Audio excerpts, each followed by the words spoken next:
اعوذ باللہ من الشیطان الرجیم بسم اللہ الرحمن الرحیم الصلاۃ والسلام علیکہ یا رسول اللہ وعلی آلک و اصحابک یا سیدی یا حبیب اللہ۔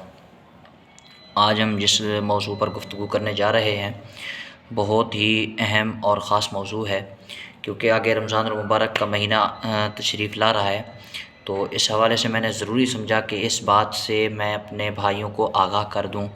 تاکہ کسی غلط فہمی میں رہ کر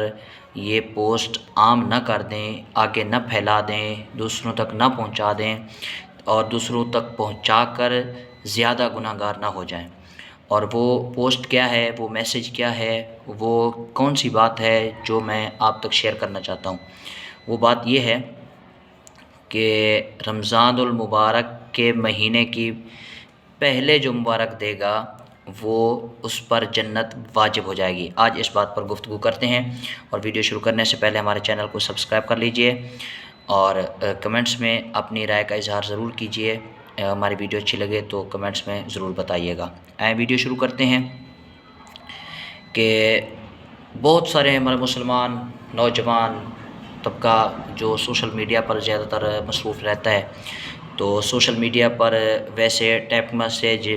اس طرح میسیج کرتے رہتے ہیں ایک دوسرے کو، دوستوں کو، اپنوں کو، کہ جو سب سے پہلے رمضان المبارک کی مبارکبادی دے گا کسی کو تو اس پر جنت واجب ہو جائے گی۔ اگر کوئی بندہ مبارکباد دیتا ہے اور اس طرح کہتا ہے کہ اگر کوئی مبارکباد دے گا تو اس پر جنت واجب ہو جائے گی، اور وہ اپنی طرف سے کہتا ہے تو وہ غلط کہتا ہے۔ ایسا نہ کوئی حدیث ہے، نہ قرآن میں ہے، نہ شریعت میں، ایسی کوئی بات نہیں ہے، اور یہ وہ غلط کہتا ہے۔ اگر وہ اس بات کو حدیث سے منسوب کر کے مبارکباد دیتا ہے اور کہتا ہے کہ جس نے رمضان المبارک کی سب سے پہلے مبارک دی، حضور کی حدیث ہے اور اس پر جنت واجب ہو جاتی ہے، حضور نے فرمایا، اگر حضور کی طرف یہ منسوب کر کے دیتا ہے تو یہ جھوٹ ہے۔ اور حضور علیہ الصلوۃ والسلام نے فرمایا کہ جس بندے نے میرے طرف منسوب کر کے جھوٹ بولا وہ اپنا ٹھکانہ جہنم میں بنا لے۔ اور جس نے یہ مبارکباد دی، سوشل میڈیا پر میسیج چلایا یا ویسے میسیج چلایا یا کسی بھی طریقے سے کسی کو کہا کہ حضور کی حدیث ہے، تو وہ جہنمی ہے، اور اس وقت تک اس کے جہنمی ہونے میں کوئی شک نہیں ہے کہ جب تک وہ اس بات سے توبہ نہیں کر لیتا کہ میں اپنے اس گناہ پر توبہ کرتا ہوں جو میں نے حضور علیہ الصلوۃ والسلام کی طرف میں نے جھوٹ منسوب کیا۔ ایک دوسری بات یہ ہے کہ جب بندہ یعنی کہ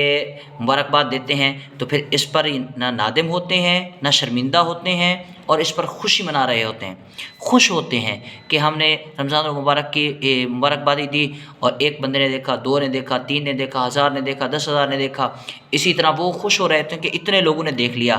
ارے بھائی، آپ کیوں خوش ہو رہے ہو جب آپ کو اس بات کا پتہ ہی نہیں ہے، یہ حدیث بھی نہیں ہے، آپ جھوٹ بول رہے ہو۔ اگر آپ کو اتنے لوگوں کے سامنے آپ کو ذلیل کیا جا رہا ہو، رسوا کیا جا رہا ہو، آپ کو سب کے سامنے آپ کی بے عزتی کی جا رہی ہو، آپ کی عزت اتاری جا رہی ہو، آپ کو کوڑے مارے جا رہے ہیں، آپ کو سزا دی جا رہی ہو، تو کیا خیال ہے آپ کے ساتھ کیا گزرے گی؟ تو آپ یہ سوچیں کہ ہم اگر مبارکباد دے رہے ہیں، ایک تو ہم گناہ کر رہے ہیں، کہ ایک تو سب سے پہلے گناہ یہ ہے کہ ہم مبارکباد دے رہے ہیں اور کہہ رہے ہیں کہ جنت واجب ہو جائے گی۔ دوسری بات یہ ہے کہ ہم نے یہ جھوٹ حضور کی طرف منسوب کر دیا، ہم جہنمی ہو گئے۔ پھر اس کے بعد تیسری بات یہ ہے کہ پھر اس جھوٹ کو ہم نے اتنا پھیلایا کہ ہزاروں لوگ گواہ بن گئے اس جھوٹ کے۔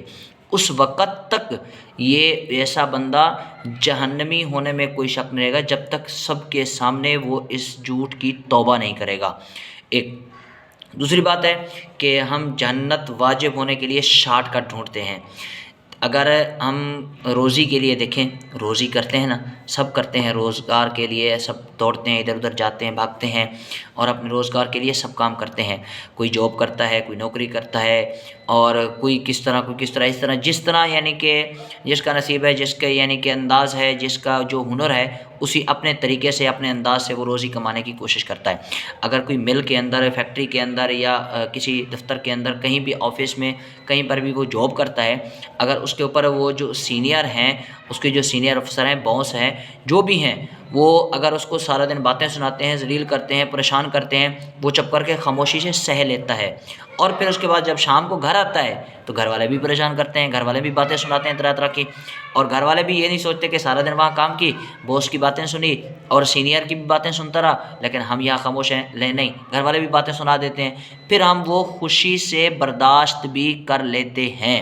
اور یہ اس لیے کہ مہینے کے بعد ہمیں سیلری ملے گی، پھر ہم گھر والوں کو خوش کر دیں گے۔ لیکن ہم یہ دنیا کے لیے تو سب کچھ برداشت کرتے ہیں، لیکن دین کے لیے ہمیں کچھ برداشت نہیں ہے، نہ ہم صحبتیں برداشت کرتے ہیں، نہ پریشانیاں برداشت کرتے ہیں، نہ امتحانات برداشت کرتے ہیں، نہ مشکلات برداشت کرتے ہیں، دین کے لیے ہم کچھ بھی برداشت کرنے کو تیار نہیں، لیکن جنت ہمیں شوق چاہیے، جنت ہمیں شوق چاہیے۔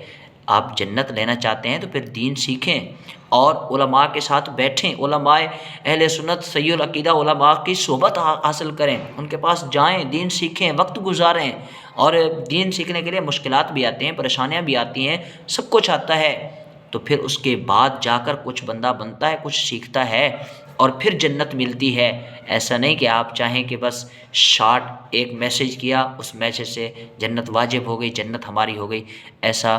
بالکل نہیں ہے، بلکہ ہم اپنے اوپر جہنم کو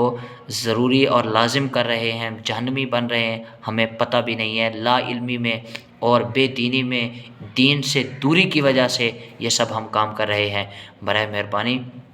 اپنے حال پر، اپنے آپ پر رحم کریں اور دین سیکھیں، اپنے بچوں کو، اپنی اولادوں کو، اپنے گھر والوں کو دین سکھائیں، دین والوں کی صحبت میں بٹھائیں اور جنتی بن جائیں۔ اللہ تبارک و تعالی ہم سب کو عمل کی توفیق عطا فرمائے۔ السلام علیکم ورحمۃ اللہ وبرکاتہ۔